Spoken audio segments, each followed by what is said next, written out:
Hello friends, आज हम haloalkanes and haloarenes की फिजिकल प्रॉपर्टीज़ पढ़ेंगे। Alkyl halides are colourless when pure, however bromides and iodide develop colour when expose to light.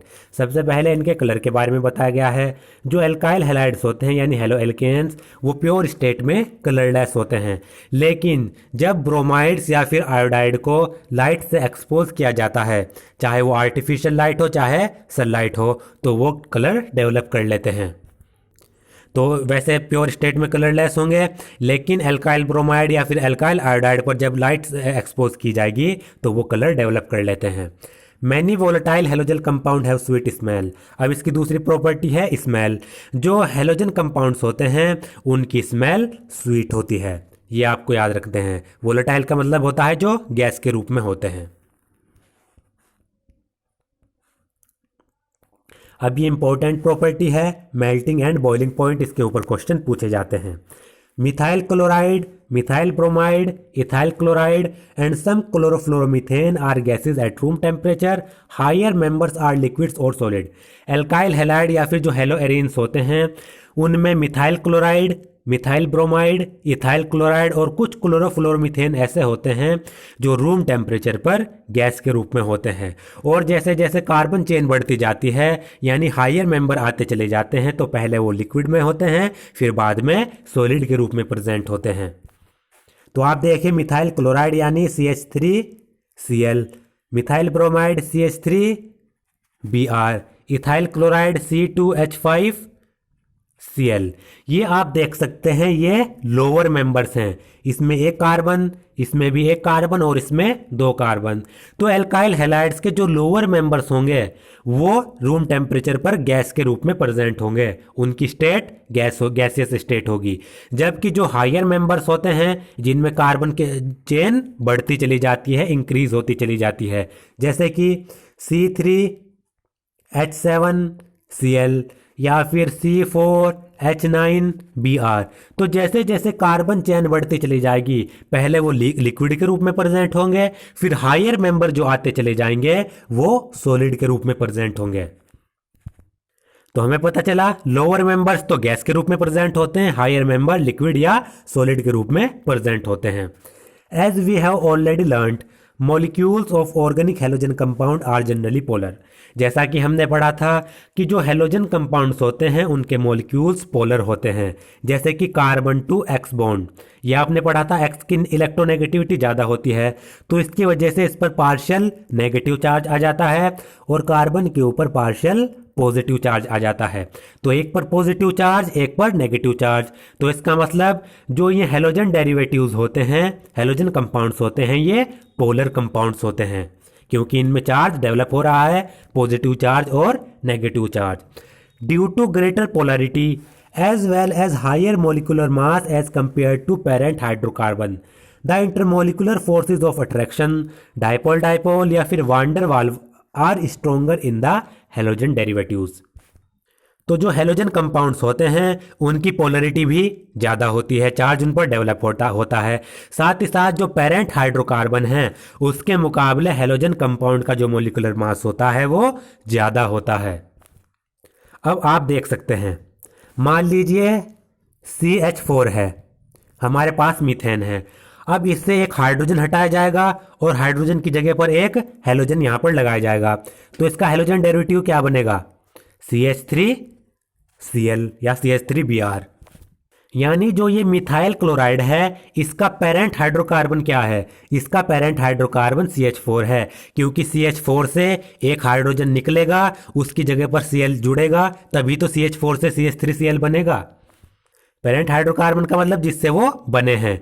तो CH4 से एक hydrogen हटाया, उसकी जगह पर Cl जोड़ा गया, तो CH3Cl यानी मिथाइल क्लोराइड का पेरेंट हाइड्रोकार्बन क्या है? CH4। CH4 का आप अगर मोलिकुलर मास देखें, कार्बन का 12 है, हाइड्रोजन यहाँ पर 4 है, एक हाइड्रोजन का 1 होता है, तो 12 और 4 16 हो गया इसका मोलिकुलर मास। जबकि CH3Cl में आप देखें, कार्बन का 12, हाइड्रोजन 3 है, 3 यहाँ पर जोड़ देंगे। क्लोराइड का कितना होता है? क्लोरीन का 35.5, तो 35 सिंपल ले लेते हैं। तो आप देखें यहाँ पर 35 और 3 38 यानी 38, और 38 और 12 50, तो यहाँ पर ये 50 आ रहा है। तो आप देखिए यहाँ पर जो हेलोजन डेरिवेटिव है CH3Cl हेलोजन कंपाउंड है, उसका मॉलिक्यूलर मास कितना ज़्यादा, उसका जो पेरेंट हाइड्रोकार्बन है जिससे CH3Cl बना उसका मॉलिक्यूलर मास कितना कम। तो इससे हमें पता चला जो हेलोजन डेरिवेटिव्स होते हैं उनका पेरेंट हाइड्रोकार्बन के मुकाबले मॉलिक्यूलर मास ज़्यादा होता है। तो इसी के कारण जो इंटरमोलिकुलर फोर्सेस ऑफ अट्रैक्शन होती हैं हेलोजन डेरिवेटिव्स के बीच में, जो वान डेर वाल्स फोर्स होगी वो स्ट्रोंगर होगी, क्योंकि आपको पता है जो वान डेर वाल फोर्स होती है वो डायरेक्टली प्रोपोर्शनल होती है मॉलिक्यूलर मास के, जिसको हम सिंपल कैपिटल एम से रिप्रेजेंट कर सकते हैं। तो इससे हमें क्या पता चला, जितना ज़्यादा कंपाउंड का मॉलिक्यूलर मास होगा उतनी ज़्यादा उनके बीच में van der Waals force of attraction होगी या डायपोल डायपोल इंट्रैक्शन होगी। और जो ये वान डेर वाल या फिर डायपोल डायपोल इंट्रैक्शन होती हैं ये इंटरमोलिकुलर फोर्स ऑफ अट्रैक्शन होती हैं, यानी दो मॉलिक्यूल के बीच। जैसे एक मॉलिक्यूल हमने ले लिया CH3Cl, दूसरा मॉलिक्यूल भी हमने लिया CH3Cl, तो इन दोनों मॉलिक्यूल के बीच में जो फोर्स लगेगी वो कहलाएगी वान डेर वाल फोर्स। तो वान डेर वाल फोर्स इंटरमोलिकुलर होगी, यानी दो मॉलिक्यूल जब हम लेंगे उनके बीच में जो फोर्स लगेगी वो होगी इंटरमोलिकुलर फोर्स। एक होती है इंट्राएटॉमिक, एटॉमिक का मतलब होता है जैसे CH3Cl लिया, यहाँ पर हाइड्रोजन, यहाँ पर हाइड्रोजन, यहाँ पर हाइड्रोजन और ये Cl, तो इस कार्बन और Cl के बीच में जो फोर्स है वो इंट्राएटॉमिक, और इसके बीच में यानी एक मॉलिक्यूल के जो एटम्स हैं उनके बीच में जो फोर्स है वो इंट्राएटॉमिक। और अगर हम पूरा का पूरा मॉलिक्यूल ही लें उन दो मॉलिक्यूल के बीच में जो फोर्स लगेगी वो कहलाएगी इंटरमोलिकुलर फोर्स। तो हमें क्या पता चला, हमें इससे एक पॉइंट पता चला, जैसे जैसे हेलोजन डेरिवेटिव्स का मॉलिक्यूलर मास बढ़ता चला जाएगा तो उनके बीच में जो वान डेर वाल्स अट्रैक्शन है, फोर्स है या इंटरमोलिकुलर फोर्स है, वो भी इंक्रीज होती चली जाएगी। That is why the boiling point of chloride, bromide and iodide are considerably higher than those of the hydrocarbon of comparable molecular mass। इसी के कारण जो क्लोराइड हो गए, ब्रोमाइड हो गए या आयोडाइड हो गए, उनका जो बॉइलिंग पॉइंट होता है वो उनके जो पेरेंट हाइड्रोकार्बन्स होते हैं उनसे ज़्यादा होता है। जैसे एग्जाम्पल के तौर पर CH3, CH2, CH3 simple hydrocarbon है, प्रोपेन, CH3, CH2 और CH2Br, यानी इस प्रोपेन में से एक हाइड्रोजन हटा दिया, उसकी जगह पर Br लगा दिया। अब अगर ये दो हमें पॉइंट दे दिए जाएं, दो एग्जाम्पल दे दिए जाएं, तो इनमें से आप कैसे बताएंगे कि मॉलिक्यूलर मास किसका ज़्यादा है। आप देखिए बॉइलिंग पॉइंट किसका ज़्यादा है, आप देखिए इसका मॉलिक्यूलर मास कम होगा और इसका मॉलिक्यूलर मास ज़्यादा होगा क्योंकि इसमें ब्रोमीन जुड़ गया, क्योंकि हाइड्रोजन सिर्फ एक हटाया है उसकी जगह पर हायर मॉलिक्यूलर मास का ब्रोमीन जुड़ गया। तो इसका मतलब ये जो हमारे पास एग्जाम्पल है इसका मॉलिक्यूलर मास ज़्यादा है, और जिसका मॉलिक्यूलर मास ज़्यादा होगा उसकी van der Waals force of attraction ज़्यादा होगी, यानी इसकी van der Waals force of attraction ज़्यादा होगी और इसकी van der Waals force of attraction इसमें कम होगी। और आपको पता है जिसमें फोर्स ऑफ अट्रैक्शन ज़्यादा होती है उसको तोड़ना उतना ही ज़्यादा मुश्किल होता है। जैसे ये दो मॉलिक्यूल हैं और ये दो मॉलिक्यूल हैं, इनमें फोर्स ऑफ अट्रैक्शन ज़्यादा है, इनमें फोर्स ऑफ अट्रैक्शन कम है। तो अगर इनमें फोर्स ऑफ अट्रैक्शन ज़्यादा है तो इनको अलग करना मुश्किल होगा, इसमें कम है फोर्स ऑफ अट्रैक्शन तो इनको अलग करना आसान होगा। ऐसे ही यहाँ पर इसमें फोर्स ऑफ अट्रैक्शन कम है तो इनको अलग करना आसान होगा, तो इसका बॉइलिंग पॉइंट कम होगा, लेस होगा। और इसका बॉइलिंग पॉइंट ज़्यादा होगा क्योंकि इसमें फोर्स ऑफ अट्रैक्शन ज़्यादा है, क्योंकि इसका पहले मॉलिक्यूलर मास ज़्यादा है, मॉलिक्यूलर मास ज़्यादा है तो फोर्स ऑफ अट्रैक्शन ज़्यादा है, फोर्स ऑफ अट्रैक्शन ज़्यादा है तो इसका बॉइलिंग पॉइंट हाई होगा। The attraction get stronger as the molecule get bigger in size and have more electron। और जो ये फोर्स ऑफ अट्रैक्शन है वान डेर वाल, ये स्ट्रोंगर होती चली जाती है जैसे बिगर साइज के मॉलिक्यूल उसमें चेन में जुड़ते चले जाते हैं। जैसे the pattern of variation of boiling point of different halide is depicted in figure 10.1। Figure 10.1 में डिफरेंट हैलाइड के जो बॉइलिंग पॉइंट्स हैं उनके पैटर्न दिखाए गए हैं। For the same alkyl group the boiling point of alkyl halide decrease in the order. अगर हमारे पास एल्काइल ग्रुप सेम है तो जो बॉइलिंग पॉइंट का जो पैटर्न होगा वो ये वाला होगा। ये आपको याद रखना है, मोस्ट इंपॉर्टेंट है। अगर हमारे पास एल्काइल ग्रुप सेम है, हाइड्रोकार्बन चेन सेम है, तो आर आई का बॉइलिंग पॉइंट सबसे ज़्यादा होगा, आर बी आर का उससे कम, आर सी एल का उससे कम, आर एफ का उससे कम। ऐसा क्यों, इसको एक एग्जाम्पल से समझते हैं। हमारे पास है CH3 दूसरा CH3Br, तीसरा CH3Cl, चौथा CH3F। अब आप इसमें देखिए, इसमें जो एल्काइल ग्रुप है वो सेम है, इसमें भी CH3, इसमें भी CH3, इसमें भी CH3, इसमें भी CH3, सभी में एल्काइल ग्रुप सेम है। लेकिन आयोडीन का मोलिकुलर मास सबसे ज़्यादा होता है, ये बिगर मॉलिक्यूल होता है। ब्रोमीन का उससे कम, क्लोरीन का उससे कम, और फ्लोरीन का मोलिकुलर मास सबसे कम। तो आपको पता लगा आयोडीन का मोलिकुलर मास सबसे ज़्यादा, तो इस पूरे कंपाउंड का मोलिकुलर मास सबसे ज़्यादा होगा। अगर इस पूरे कंपाउंड का मोलिकुलर मास सबसे ज़्यादा है तो इसमें वान डेर वाल फोर्स भी सबसे ज़्यादा होगी, तो इसका मतलब इसका बॉइलिंग पॉइंट सबसे ज़्यादा होगा।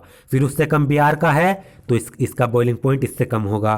फिर क्लोरीन का तीसरे नंबर पर है, और फ्लोराइड जो फ्लोरीन है उसका मोलिकुलर मास सबसे कम है, और उसकी मोलिकुलर मास कम है, तो इस कंपाउंड का वान डेर वाल फोर्स सबसे कम होगी, और वान डेर वाल फोर्स सबसे कम होगी तो बॉइलिंग पॉइंट इसका सबसे कम होगा।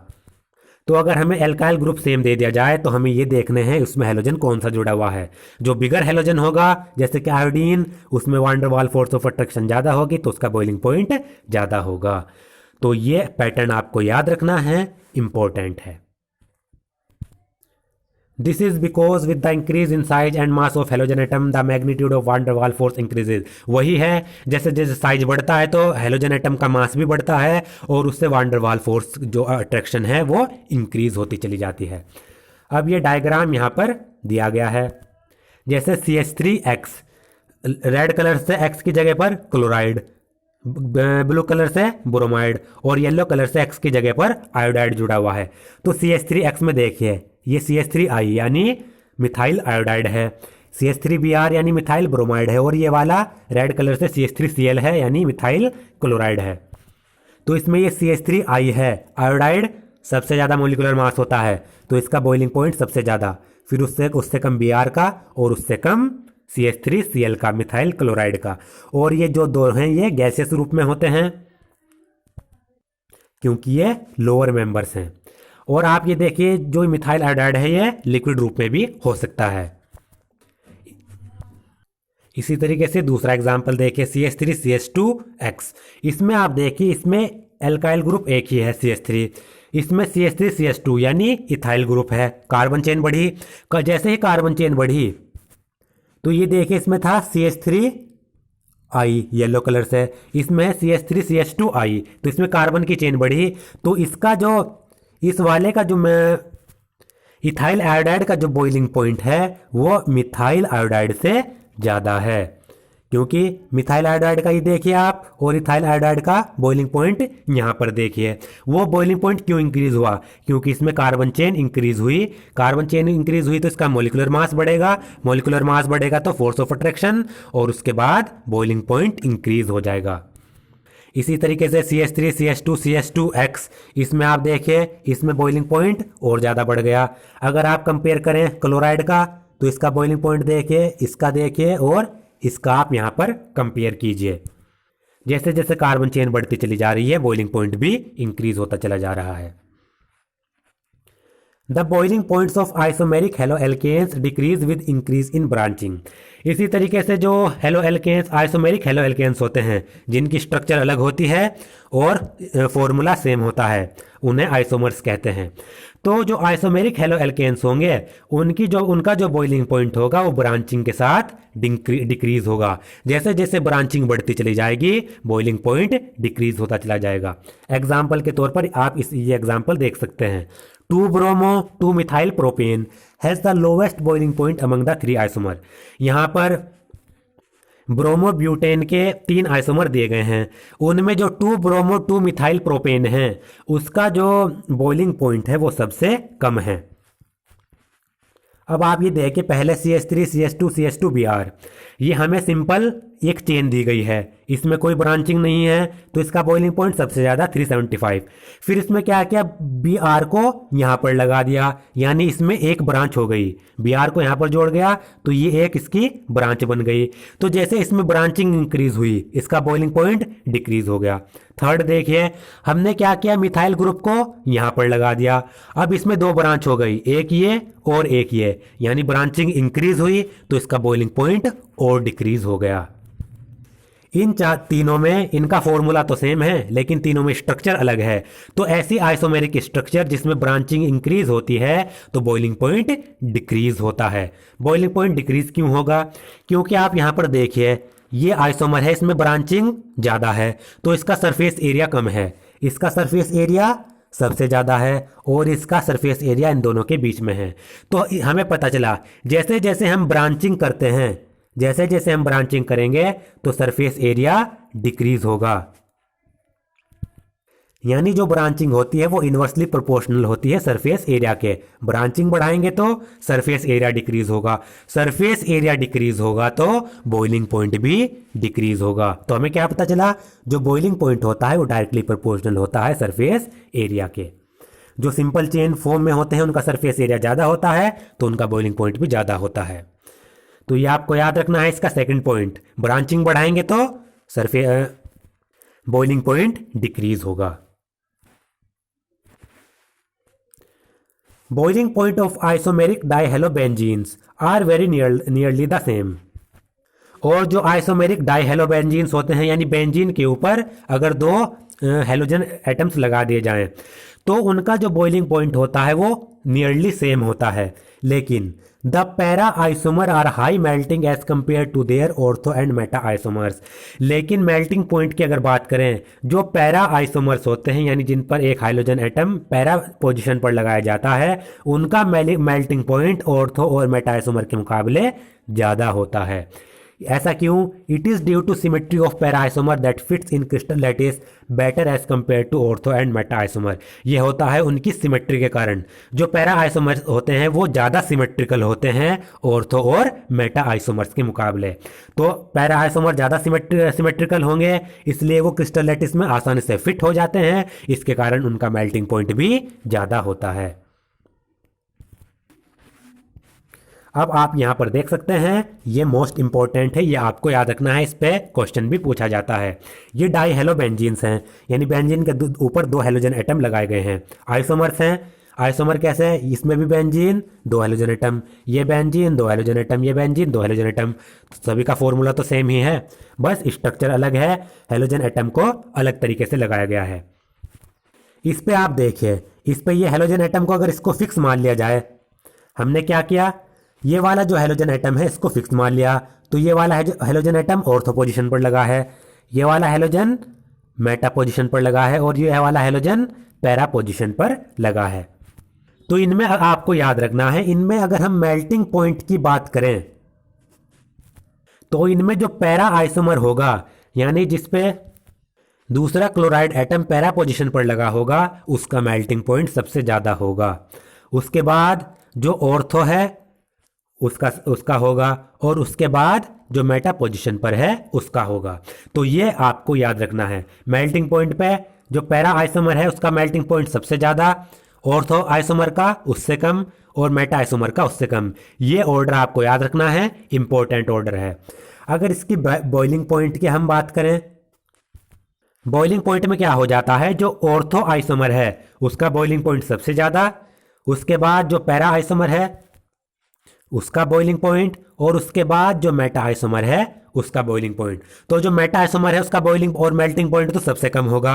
बस स्विचिंग किस में हो रही है, पैरा और ऑर्थो में। मेल्टिंग पॉइंट में पैरा आइसोमर्स का मेल्टिंग पॉइंट ज़्यादा है, जबकि जो बॉइलिंग पॉइंट है उसमें ऑर्थो आइसोमर का बॉइलिंग पॉइंट आपको ज़्यादा है। तो ये दो ऑर्डर आपको याद रखने हैं, इंपॉर्टेंट है, क्वेश्चन पूछा जाता है। मेल्टिंग पॉइंट में para greater than ortho greater than meta, boiling point में ortho greater than para greater than meta. ये डाटा भी यहाँ पर दिया गया है, इससे भी आप देख सकते हैं। बॉइलिंग पॉइंट की बात करें तो सबसे ज़्यादा ऑर्थो का, उससे कम पैरा का, उससे कम मेटा का। मेल्टिंग पॉइंट की बात करें सबसे ज़्यादा पैरा का, उससे कम ऑर्थो और सबसे कम मेटा का। तो ये भी इंपॉर्टेंट पॉइंट है। अगली बात करते हैं डेंसिटी की। ये फिजिकल प्रॉपर्टी है। Bromo iodo and polychloro derivatives of hydrocarbon are heavier than water. तो हाइड्रोकार्बन के जो ब्रोमो आयोडो या फिर जो पॉलीक्लोरो डेरिवेटिव्स होते हैं, यानी जिन पे एक या दो से ज़्यादा क्लोरीन के एटम लगे हुए होते हैं, तो ऐसे जो हेलोजन कंपाउंड्स होंगे वो वाटर से ज़्यादा हैवियर होंगे, उनकी डेंसिटी वाटर से ज़्यादा होगी। The density increases with increase in number of carbon atom, halogen atom and atomic mass of the halogen atom. और जो डेंसिटी है वो कार्बन एटम के जैसे जैसे चेन में कार्बन एटम बढ़ते चले जाते हैं वो बढ़ती है। जैसे दे दिया गया हमें CH3Cl, दूसरा CH3I दे दिया गया मान लीजिए, दूसरा दे दिया गया CH3CH2I। तो इसमें कार्बन नंबर बढ़ रहे हैं, इसमें कार्बन 1 है, इसमें कार्बन 2 है, तो डेंसिटी किसकी ज़्यादा होगी? इसकी ज़्यादा होगी। सिंपल है। अगर दूसरे की बात करें हम, दूसरा है हेलोजन एटम्स की बात। हमें दे दिया है कि ये CH3Cl, CH3CH2Cl, तो इसमें एक क्लोराइड है। दूसरा हमें दे दिया गया CH2Cl और ये CH2Cl, यानी इससे भी एक क्लोराइड जुड़ा हुआ है, इससे भी एक क्लोराइड जुड़ा हुआ है। तो इसमें आप देखिए, इसमें क्लोराइड 1 है, हेलोजन एटम 1 है, इसमें हेलोजन एटम ज़्यादा है। तो जैसे जैसे कंपाउंड में हेलोजन एटम बढ़ते हैं तो उनकी डेंसिटी इंक्रीज होती है, तो इस वाले की डेंसिटी इंक्रीज होगी। दूसरा पॉइंट हमारा हो गया। यानी जैसे कार्बन एटम बढ़ेंगे वैसे भी डेंसिटी बढ़ेगी, जैसे हेलोजन एटम बढ़ेंगे वैसे भी डेंसिटी बढ़ेगी। तीसरा, atomic mass of halogen atom. एक हमें दे दिया गया CH3Br, दूसरा दे दिया गया CH3I। इसमें आप देखिए CH3 इसमें सेम है, इसमें भी सेम है। इसमें अगर Br की बात करें, इसका मास आयोडीन के मुकाबले कम है, आयोडाइड का एटॉमिक मास ज़्यादा है, Br का एटॉमिक मास कम है। तो जैसे जैसे एटॉमिक मास हेलोजन एटम का बढ़ता है डेंसिटी बढ़ती है। तो इसका एटॉमिक मास ज़्यादा है आयोडाइड का, तो इसकी डेंसिटी ज़्यादा होगी। Br का कम है I के मुकाबले, तो इसकी डेंसिटी कम होगी। तो ये 3 पॉइंट थे इसमें।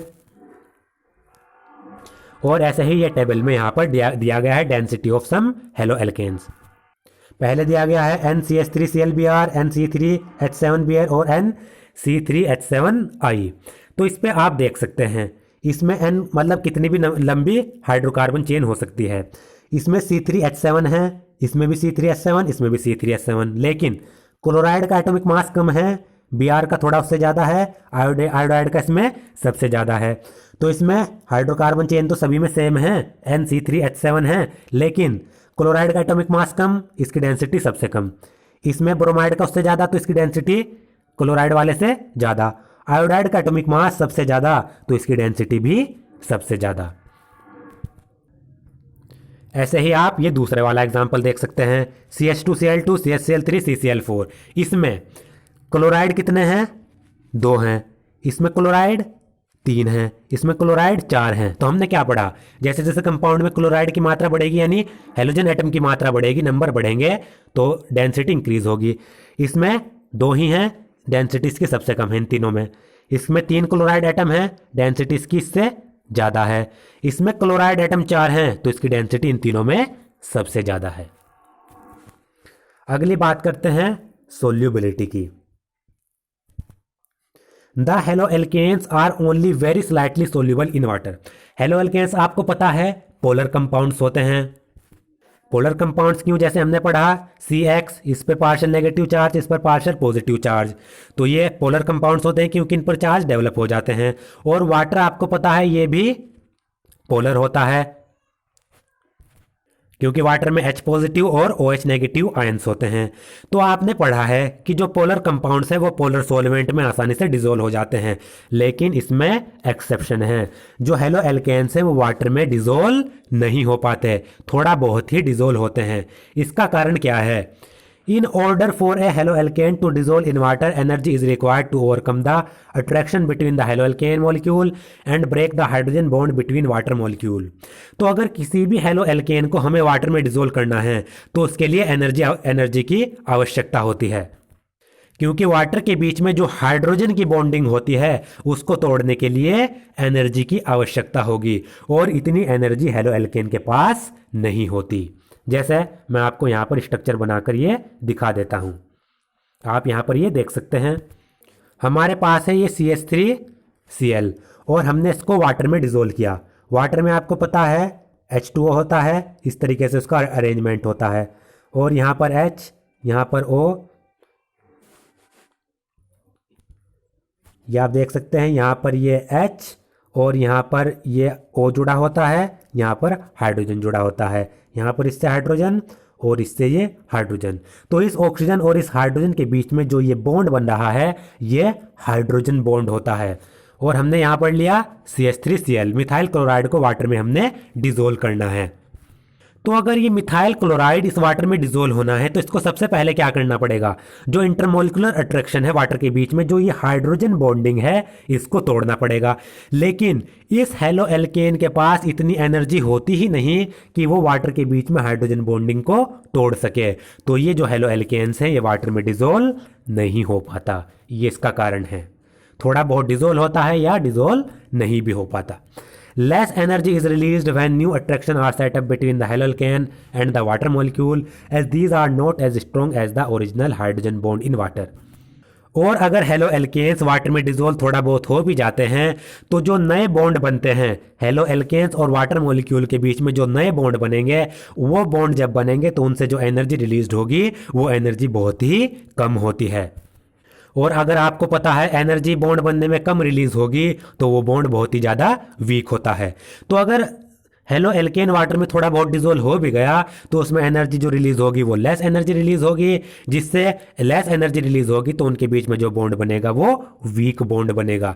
यानी ओरिजिनल वाटर के बीच में जो हाइड्रोजन बॉन्डिंग है वो तो बहुत ज़्यादा स्ट्रॉन्ग है, और हेलो एल्केन्स और वाटर के बीच में जो बॉन्ड बना वो बहुत ही ज़्यादा वीक बना। तो इसके कारण हेलो एल्केन वाटर में स्लाइटली सोल्यूबल होता है, थोड़ा बहुत। As a result the solubility of haloalkane in water is low, इसके कारण वह हेलो एल्केन की वाटर में सोल्यूबिलिटी लो होती है। However haloalkanes tend to dissolve in organic solvent because the new intermolecular attraction between haloalkane and solvent molecule have much the same strength as the one being broken in the separate halo alkane and solvent molecule. लेकिन अगर halo alkanes को organic solvent में हम dissolve कर दें, organic solvent जैसे कि benzene, हमने क्या किया, हेलो एल्केन्स को बेंजीन में डिसोल्व किया। बेंजीन नॉन पोलर है, तो जो हेलो एल्केन्स है वो नॉन पोलर सोलवेंट में आसानी से डिसोल्व हो जाते हैं। क्योंकि हमने क्या किया, हेलो एल्केन्स को बेंजीन में डिसोल्व किया। तो जब हेलो एल्केन्स और बेंजीन के बीच में जो नए अट्रैक्शन बनेंगे, यानी जो नए बॉन्ड बनेंगे डिसोल्व होने के बाद, वो बहुत ही ज़्यादा स्ट्रॉन्ग होंगे, उनकी स्ट्रेंथ बहुत ज़्यादा होगी। यानी जैसे हमारे पास ओरिजिनल हेलो एल्केन्स हैं जैसे कि CH3Cl और बेंजीन हैं, तो जितनी बेंजीन के मॉलिक्यूल के बीच में स्ट्रेंथ है और जितनी CH3Cl के बीच में स्ट्रेंथ है, उतनी ही बॉन्डिंग की स्ट्रेंथ जब हम इन दोनों को डिसोल्व कर देंगे उनके बीच में बन जाएगी। यानी बेंजीन और हेलो एल्केन के बीच में जो नया बॉन्ड बनेगा उनकी स्ट्रेंथ बहुत ज़्यादा होगी, यानी वो स्ट्रॉन्ग बॉन्ड बनेंगे, इसके कारण वो आसानी से उसमें डिसोल्व हो जाते हैं।